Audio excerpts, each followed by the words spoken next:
He writes text messages to his sweetheart like a sixth-grade schoolgirl. It is a serious situation when the plain meaning of the text suggests that in Andrew McCabe's office, the number 2 FBI guy's office, they are talking about how to, in effect, interfere with the election to ensure that Trump doesn't become president. That would be bad if they were doing it to Hillary. It would be bad if they were doing it to Jill Stein. Doesn't that require an answer from these guys? They were saying that at a time when the FBI was putting its weight on the scales in favor of Donald Trump. Seriously, this is perverse. I understand, again, the walls are kind of closing in on Donald Trump with the Flynn plea, with the Papadopoulos plea. No. And seriously, look, Mark, I would say this. You know who said really bad things about Donald Trump? Marco Rubio said he was a con artist. Ted Cruz said he was utterly amoral and a pathological liar. Peter Strzok wasn't unique. And Trump said Ted Cruz's father was on the grassy knoll with Lee Harvey Oswald. That's just part of the give and take of politics. Well, put that to one side. What we're talking about here are policemen. We're talking about here, if Trump wants to accuse Cruz's father of being on the grassy knoll, that's one thing. When policemen are, as you put it, putting their thumb on the scale, that's quite another matter.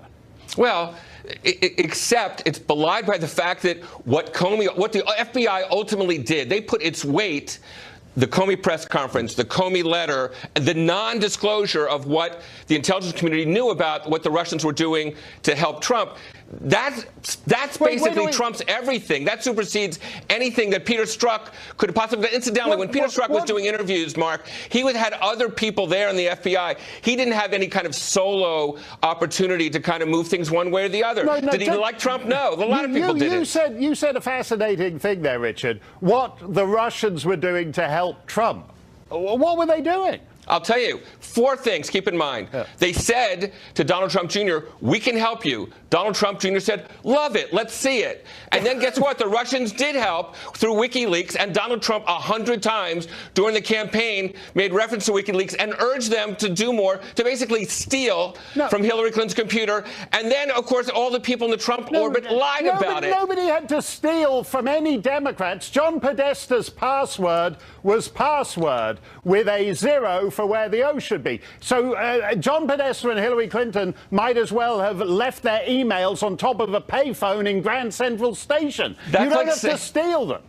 That's like saying that the Watergate break-in would not have happened had that lock been a bit more secure, that those burglars couldn't have quite cracked it had there had been a better lock. Come on, it was theft. It was theft. Come on here, Richard. We hear this thing, they may have hacked into voting machines. You can't hack into something that isn't connected to the internet. That's like hacking into a cinnamon bun. You can't do it. I totally agree that we right now don't have evidence about the voting machines. But here's what we do have evidence of. We know that there's some crackpot from North Carolina came up to Washington, D.C. with a rifle because there was some loony thing that was put out by the Russians about a child slavery ring in a pizza place, and he was prepared to shoot people. You think people might be prepared to vote differently? This guy was prepared to shoot people because of what he read on the internet. Come on, we had a Bernie Sanders guy shooting up the congressional baseball-playing Republicans. We have that's not on Bernie Sanders. Bernie is one of my neighbors in northern New England, and I think he's a kook, but I don't think he incentivizes people to murder. You can't make that connection. You're downplaying the significance of what was put out on the internet by the Russians, okay? I'm saying the point I made was Exhibit A, that was something that was specifically done by the Russians, and a guy was prepared to travel hundreds of miles to shoot people. That suggests to me that somebody may be able to have their vote influenced. That's all. Well, that's interesting to hear from campaign officials, because if that guy Putin can swing an election for $100,000, you guys are out of business, Richard, because nobody needs to pay millions to the big fancy pants consultants when $100,000 to some guy in Moscow can swing the election for you. Let me just there's 2 things, Mark. We will see when the Podesta emails came out an hour after Access Hollywood. Was that a coincidence, or was there some collaboration? And we will see when all these swing voters in Michigan, Wisconsin, and Pennsylvania were targeted by Russians, was that all done by Russians, or were there any Americans that were involved? Those are the questions that Mueller, I bet, will get to the bottom of, and I don't think the answer will reflect well on the Trump campaign. As I said, Richard, that the whole consultant industrial complex has gone up in smoke if some rinky-dink Ruski over in Moscow could just swing it for you. It isn't just text messages hurting the legitimacy of Mueller's investigation, of course. The FBI's infamous reliance on the Trump dossier is doing a good job as well. Republican Congressman Ron DeSantis of Florida says that use of the dossier undermines the basic legitimacy of the FBI's warrant to investigate the Trump campaign following last year's election. And Congressman DeSantis joins us now. This is a very interesting legal point you made. If this dossier was the pretext for the entire investigation, it's a kind of almost absurd fruits of the poisonous tree thing, in that it's not a legitimate pretext for an investigation. Is that correct? Yeah, just think about where this dossier came from. This was paid for by Hillary Clinton, the Democratic Party. They paid millions of dollars to Perkins Cole law firm, who then laundered it to Fusion GPS. So you have Fusion GPS producing this thing. I think Christopher Steele was more of a cover to make it look like an intelligence product. But to this day, the FBI can't verify anything in it other than one person associated with Trump traveled to Russia at some point. So this stuff is bogus, it's fake news, and you expect that kind of stuff to be generated in the course of a political campaign. But if that is presented to the FBI and then they're taking that unverified dossier and launching a federal counterintelligence investigation without anything more, to me, that raises some serious questions. And was it Peter Strzok who was involved? Remember, the key text message was he was in Andrew McCabe's office and they were talking about, Lisa Page said, oh, Donald Trump can't win. And Strzok says, you know, I don't think the FBI can take that risk. We need an insurance policy basically against Trump's election. So the question is, was that dossier and the subsequent investigation and surveillance the insurance policy he referenced in those text messages? And what you're saying here is that it comes before a FISA judge who isn't an expert in intelligence matters, but it's got the FBI imprimatur. It's kind of got an MI6 imprimatur because the spook appears to have credentials. And in a sense, it would appear to be a plausible document if laid before a judge. Is that correct? Well, that's the question. You know, we've asked the Department of Justice, the FBI, to give us the information about how the dossier got in their possession. Did they pay for the dossier, and how did they use the dossier? Did they use it as the basis to get these FISA warrants? And they've basically refused to answer those questions. This is going to come to a head because I think you're going to see a contempt of Congress if they don't produce this to the Intelligence Committee. But that's the question. And here's the thing, Mark. If the answer to all those questions was no, then they would just say no. The fact that they haven't, to me, raises some serious questions. Well, you've said that they've been looking at this thing for a year and a half now, and Christopher Steele cooked it up in a few weeks. They've been unable to corroborate anything except that some guy at some point got on a plane to Russia, but they don't know what he did once he got off the plane in Russia. How many more months or years do they need to supposedly attempt to corroborate this nonsense? Look, I think it's time to put up or shut up. This whole thing started, obviously after Strzok and these guys started the counterintelligence. When Mueller got appointed, I think Rosenstein made a big mistake because what he was doing was he was superimposing a criminal prosecutor on top of a counterintelligence investigation. Right. And how good of an investigation that was, obviously, there's a lot of concern about that. But there's never been a crime identified here. You can believe that Russia tried to hack different people's email accounts, but that doesn't mean that there was a criminal conspiracy with Trump's campaign, and there's never been information provided to substantiate that. So I think if he can't answer that question, then I think we need to move on. I think you are going to see the committees in Congress move on, and I think the result is going to be no collusion. Yeah, that makes a lot of sense, Congressman. Thanks for that. More liberals are turning on Hillary Clinton. We'll discuss a liberal magazine that is begging her not to run again next. And we'll show you President Obama's attack on the power of social media. All that coming next.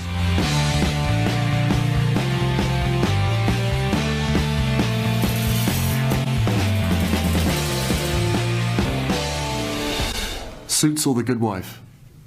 Suits, obviously. Great answer. Cigarettes or gum? Gum now, baby. Gum. White House or Buckingham Palace? White House, just because Buckingham Palace looks like it would take a really long time to mow. Okay, fair enough. A lot of upkeep. Queen or the Queen? The Queen. Okay, good answer again. The Rock or Chris Rock? That's an interesting question.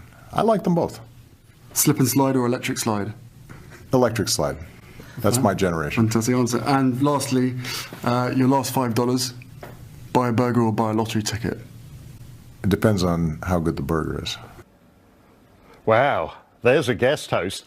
As a matter of interest, Prince Harry and I are identical twins, separated at birth. Hard-hitting topics there. President Obama giving his first sit-down interview since leaving office. The former president giving that interview to His Royal Highness. Obama spoke quite a bit about himself, but he also took an indirect yet very clear shot at President Trump, blasting leaders, he says, are warping public discourse via social media. The question, I think, really has to do with how do we harness this technology in a way that allows a multiplicity of voices, allows a diversity of views, but doesn't lead to a balkanization of our society, but rather continues to promote ways of finding common ground. Mm-hmm. And all of us in leadership have to find ways in which we can recreate a common space on the internet. Wendy Osefo is an education professor. Wendy, putting aside the idea of a president talking to a prince about how it's the rest of us who are living in danger of living in a bubble, what do you think he was getting at here? Was it a shot at Trump, or was it a more general observation? It was a more general observation. Right now, the current climate, not just in our country, but overseas as well, is one where everything is volatile, and people need to be mindful, especially those in power, of the decisions that they make. And that's what Obama was speaking to, and I think is a poignant point, especially right now. Well, isn't there a danger, though, in world leaders, the establishment, the elite, saying everything would be better if we didn't have balkanized multiple voices? When the internet started, one of the great things it did was it freed people from the default setting of mainstream media, which is surely liberal. That's surely the bubble, isn't it? It's not necessarily the bubble, and I wouldn't say that mainstream media is liberal. That's not true. Look at the network that we're on right here. So again, you know, when we try to make those type of narratives and we try to make those overarching statements, that exactly negates what he's trying to say there. You know, mainstream media, at the end of the day, has a level of responsibility, and our leaders, our elected officials, have a tantamount level of responsibility, and they need to make sure that everything they're doing and the policies that they're set forth is not just one that impacts their own bubble, but impacts all of us as citizens. What about the idea that beyond the media, the default setting of our society now, by which I mean not just media, but motion pictures, churches, schools, the default setting of our society is essentially liberal. If you go to school, you'll learn essentially the liberal view on climate change. If you go to church, you'll get the liberal view on climate change. What's wrong with balkanizing that just a little? I reject that premise. I don't believe it's the liberal view. I actually think it's the popular view. And that's something that conservatives have to start to accept. It's not necessarily that there's a war against people who are conservative or who have right-leaning ideologies. It's more so that overall, when we look at issues, they tend to lean on the left side. And that's just the truth of the matter. We cannot negate the fact that the popular view often leans to the left. That does not negate, you know, individuals who are conservative by any means. And what's really important here, if I could just underscore this, is that Americans need allies. The United States needs allies. But the volatile behavior of President Trump makes that increasingly more difficult. So we need to start addressing that as well. Well, we'll see who winds up sitting at in the third row at Prince Harry's wedding on that one, Wendy. The magazine Vanity Fair is positively begging Hillary Clinton not to run for president again. Take a look at this.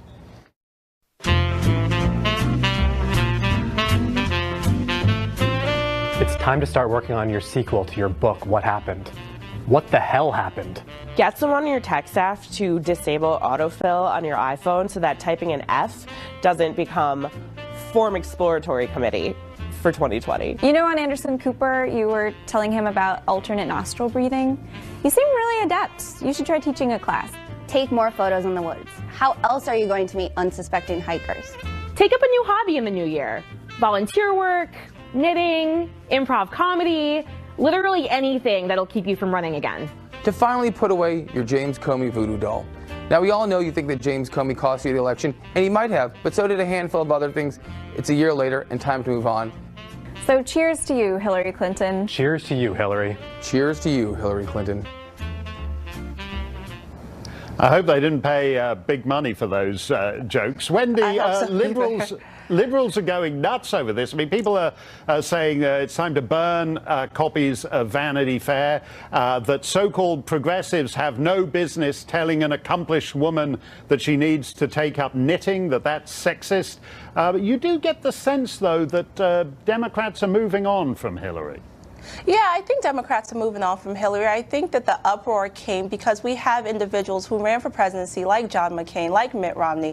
And, you know, we did not see this type of uproar for them to leave it. This is a woman that, yes, she did not win the vote. Yes, we know that she's not the president of the United States. But to use such language and say take up knitting, this is her life's work. She's the Secretary of State. She's the first female to run for office for a major political party. And then to say to take up knitting? No, she has built a body of work and she doesn't have to be president, but she can continue to extend her political realm. Well, what's killed her? Is it the fact that in the midst of this book tour, Harvey Weinstein and Charlie Rose and Matt Lauer came along and recast her husband and their marriage in a new light?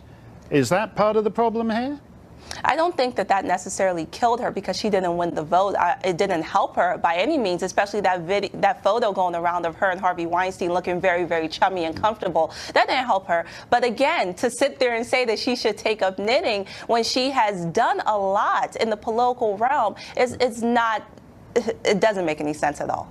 Do you regret that your party, Progressive Party, wants to shatter the glass ceiling, as Canada, Britain, Australia, New Zealand, Germany, on and on and on have done, but it chose the wife of the previous president?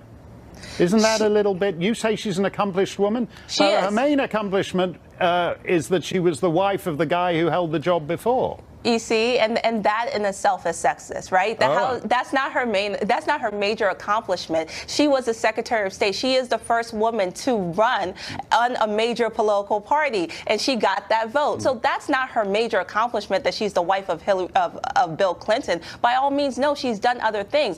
Was she the best candidate for our party? No, she was not. However, to say that her major accomplishment was being a wife, that's what we talk about when we say sexism in the political sphere. Okay, I stand reprimanded, Wendy. I'll try to do better. France's government is scrambling to deal with a wave of migrants that has flooded its streets. Up next, we'll try to see what lessons the US can learn for our own migrant situation here. That's next.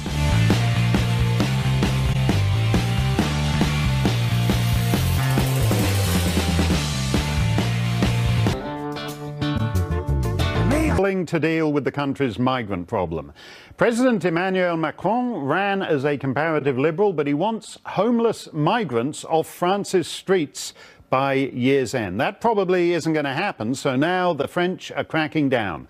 Authorities are ramping up expulsions, checking IDs at emergency shelters, and doing a host of other measures to get migrants out of the country and keep them out. Does France have a lesson for America's own migration issues? David Tafuri is a former State Department official and advised the Obama campaign on foreign policy. David, it's always interesting to see how countries that have reputations as being more liberal and progressive deal with some of these issues. France expels 1 in 5 illegal immigrants. If Trump did that, he would literally be Hitler, even more literally Hitler than he already literally is, wouldn't he? 1 in 5 illegal immigrants get expelled from France. Well, I wouldn't agree with that characterization, but you're right. Macron is doing some interesting things with respect to migration policy in France, and these are things that France needs to do. Here's some of the things it's doing. As you mentioned, it's getting some of the migrants off the streets, but it's trying to get some of them into shelters. It is also setting up centers in Africa for those who are asylum seekers to be identified and observed and chosen from Africa so that they know before they go to France whether they're going to get asylum or not. That's also very important for limiting those who are going to go expecting to get asylum and not get asylum. But one of the most important things that Macron is doing is he's distinguishing between economic migrants and political asylum seekers, or those who are refugees that meet the standard for refugee, meaning they have a well-founded fear or of death or injury if they're returned to their country of origin. And he's accepting asylum seekers, true refugees, and he said France is still open for refugees, whereas economic migrants he's trying to discourage from coming to France. And that's something that we can learn as well. It's something we should be doing, but President Trump has not made that distinction in his policy thus far. Well, no, because everyone knows that the refugee system and that status of a genuine fear of persecution is abused routinely in the immigration systems of the West. France is, if you go to Paris, for example, and you can go a couple of blocks from the best hotels, the Georges V or the Plaza Athénée, and you would think you were in a country and a city that has fallen apart. A beautiful city with streets piled with trash. The jungle camp at Calais that they shut down has basically moved to the capital city now. Is this not a warning of what happens when essentially you have let anybody who can walk into your country stay in your country?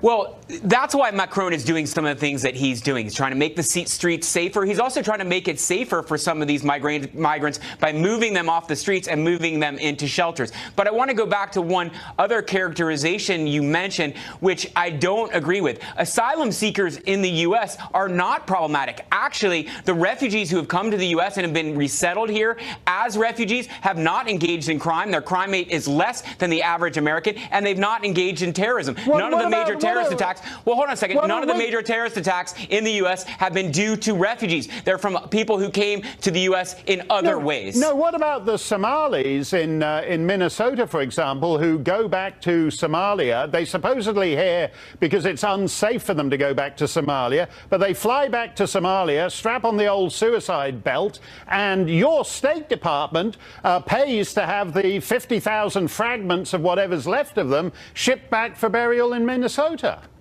Mark, you got to look at the statistics. I mean, you can pull out one, crazy situation, but if you look at the statistics, asylum seekers and refugees in the United States have not engaged in crime and they have not engaged in terrorism. And it's because our asylum process has a very substantial vetting procedure. They're vetted overseas. It takes 2 years for them to go through that vetting process. They're interrogated. They go through questioning and background checks. And by the time they make it here through that difficult process, they normally are law-abiding citizens who contribute to our society. Now, I agree with you, though, that we have to do a better job of limiting those who come from overseas who do engage in terrorist attacks, and there are many who have done that, but they have not come as refugees. They've come through other ways. They've come on visitation visas. They've come on family visas. They've come through other means, and those are the ones that we should be more focused upon. Well, what's the answer to that? Because if you look at the situation situation of Europe to Africa, it's actually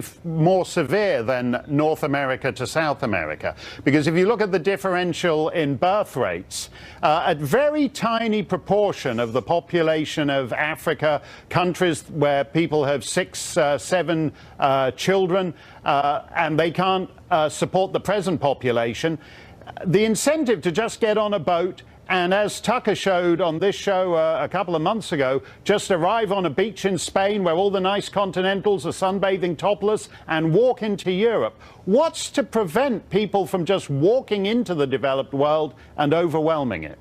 You know, I've read some of your articles on the aging statistics that you mentioned, and they are very interesting and thoughtful. And I think you make some good points there. One of the ways, though, we stop migration from Africa to Europe, as you mentioned, is to set up these centers in Africa. So there are staging centers there where people can apply, and they'll know whether they're going to be given refugee status or not. But ultimately, we also have to do more to turn these countries that are becoming failed states into more stable, prosperous countries, so people do not want to leave them. That's going to take a lot more engagement by Europe. Europe is not doing enough in Africa to stabilize these countries. Europe used to do enough, and it's called colonialism and imperialism. And it's actually very hard, isn't it, to do it at one remove by just giving money to international aid and development things. Well, that's not just what I'm talking about. And obviously, there's something in between colonialism and zero engagement. We have to be engaged. Well, we have to be promoting democracy. We have to be promoting economic prosperity. And we have to make these countries safe and prosperous and stable so the people stay there and they don't seek illegal migration. Thanks for coming on, David. We'll try and find where that sweet spot is. Cash is as old as civilization, but has technology made it obsolete? Up next, Tucker's back to talk to an economist who says it's time for an all-electronic economy. That's next.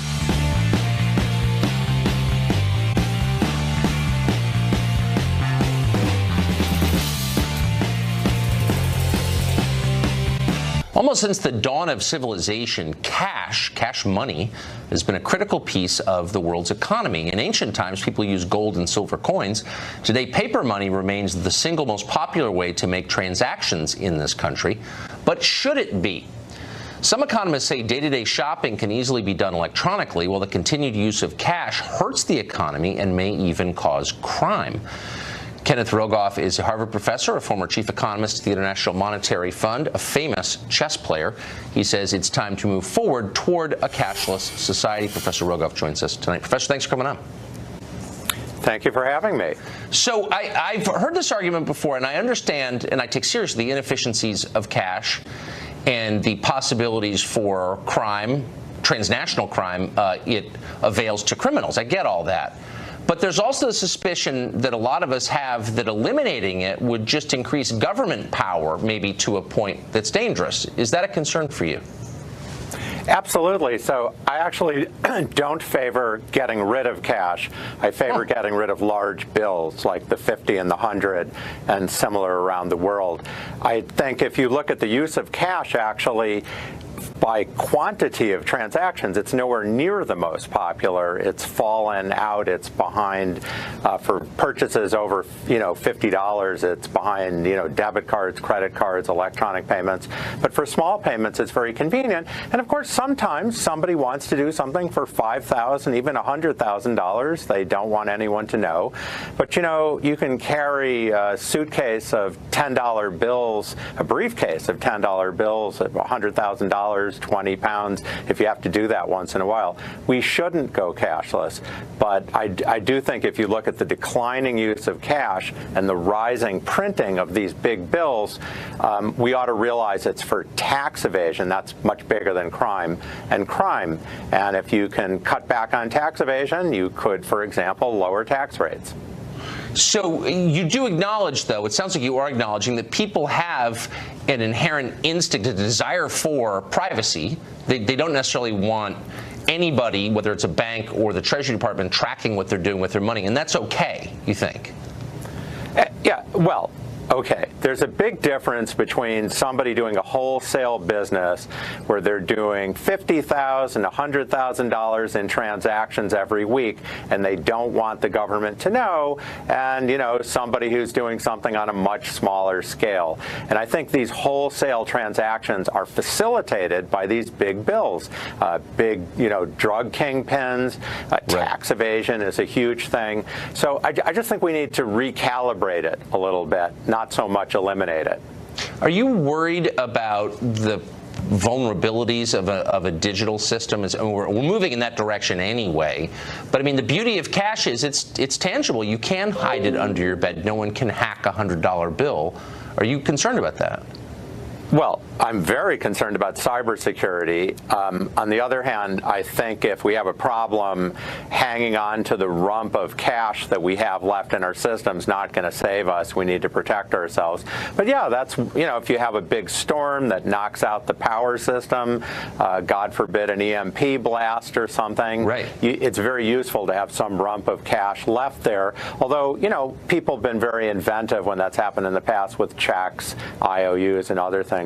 But no, we don't want to get rid of cash completely. But I do think if you look at what the government's printing, there's almost pushing over $4,500 for every man, woman, and child in the United States. And there are lots of surveys, even if you take the part that's out of the country, the average person's holding maybe a couple hundred, $200-300, counting in their house, counting in their car. They're not holding $4,500, much less their kids. No, they're not. Quickly, what do you make of Bitcoin? Where does that fall in the spectrum? Well, I mean, Bitcoin's great innovation, but the part of it that's anonymous, eventually the government has to apply anti-money laundering rules, tax rules, and other things. I mean, the government can't just look the other way and let people do giant transactions, transnational, national, and not care about it. It's going to get regulated. I think the long run, Bitcoin's great technology, but it's more likely to look like MySpace that lost out to Facebook than it is to look like the next big thing. Right, because it is a threat to the government in the end, and you never win threatening the government. You in the currency game, the government makes the rules. So this idea that you can invent a currency that wins out, it's nonsense. It won't. But it's a great technology. It has great uses. I love the idea of it, though. Professor, thanks a lot for coming on. That was interesting. Thank you very much for having me. The Winter Olympics are quickly approaching, and this year we may be seeing some transgender athletes competing. Will they have an unfair advantage? We'll talk to a transgender athlete next on Tucker Carlson Tonight.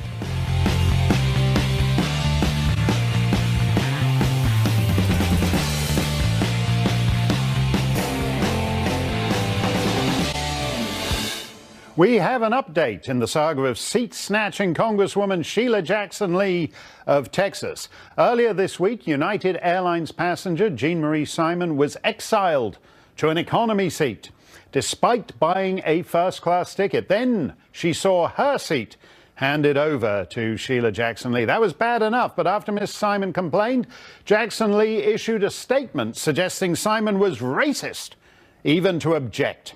Needless to say, that's not true at all. It turns out Miss Simon is a human rights activist who spent much of her life campaigning on behalf of poor Guatemalans. Sheila Jackson Lee, meanwhile, has spent her life campaigning for re-election, playing the race card, and becoming a notoriously unpleasant airline passenger in the process. Who would you side with? The 2018 Winter Olympics in South Korea are just about a month away, and if any transgender athletes seek to compete, they'll be welcomed with open arms. IOC rules allow for transgender athletes to compete as their preferred gender. A biological male winning a gold medal in a women's event now seems a matter of when, not if. Joanna Harper is transgendered and an athlete, and argues that transgender competitors don't enjoy any advantage. Joanna, there are a lot of people who in this age of gender fluidity take a relaxed view of it and accept that you can choose which bathroom to use and all that, but that when it comes to sport, when it comes to who's the fastest, who's the strongest, when you're running around a 400-meter track that basically from gender fluidity, we're back to two biological